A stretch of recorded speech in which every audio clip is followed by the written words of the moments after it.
এরপর কি হবে সেটার জন্য অপেক্ষা করুন ডক্টর মোহাম্মদ ইউনূস। তার কারণ কেন বলছি, তার কারণ হচ্ছে আসল হত্যাকারী কে। সাক্ষী যাদের শিখিয়ে পড়ে নিয়ে এসেছে তারা আসলে সঠিক কথা বলতে পারেনি। আবু সাঈদের হত্যা, মুগ্ধর হত্যা, তারপর 7.62 বুলেট যেটা ব্যবহার করা হয়েছে, আমি সেখানে একটা জুডিশিয়াল ইনকোয়ারি কমিশন গঠন করে দিয়েছিলাম হাইকোর্টের জজ সাহেবকে দিয়ে।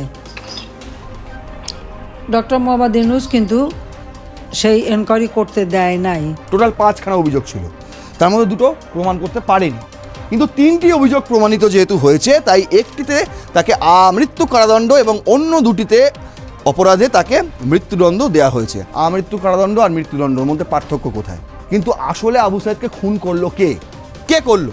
আইসিটিতে দাঁড়িয়ে আবু সাঈদের বাবা প্রথমবার তিনি যখন বলছেন, তিনি যখন সাক্ষী দিচ্ছেন, সেই সময় তিনি বলেছেন, যখন আমি ছেলের দেহে হাতে পেলাম তখন দেখলাম মাথার পেছন দিক দিয়ে রক্তক্ষরণ হয়েছে প্রচুর পরিমাণে।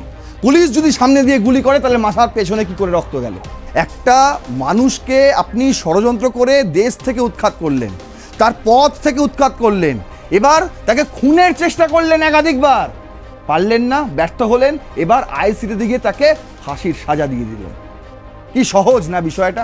তাহলে জুলাই বিপ্লব কি এমন ছিল যে পুলিশকে রাবার বুলেট নয় প্রাণঘাতী বুলেট চালাতে হলো? প্রমাণ আছে, এর প্রমাণ আছে আপনাদের কাছে। বুঝতে পারছেন ষড়যন্ত্রটা কোথায় গিয়ে দাঁড়িয়েছিল, আজ তার নিয়তি কোথায় এসে দাঁড়ালো।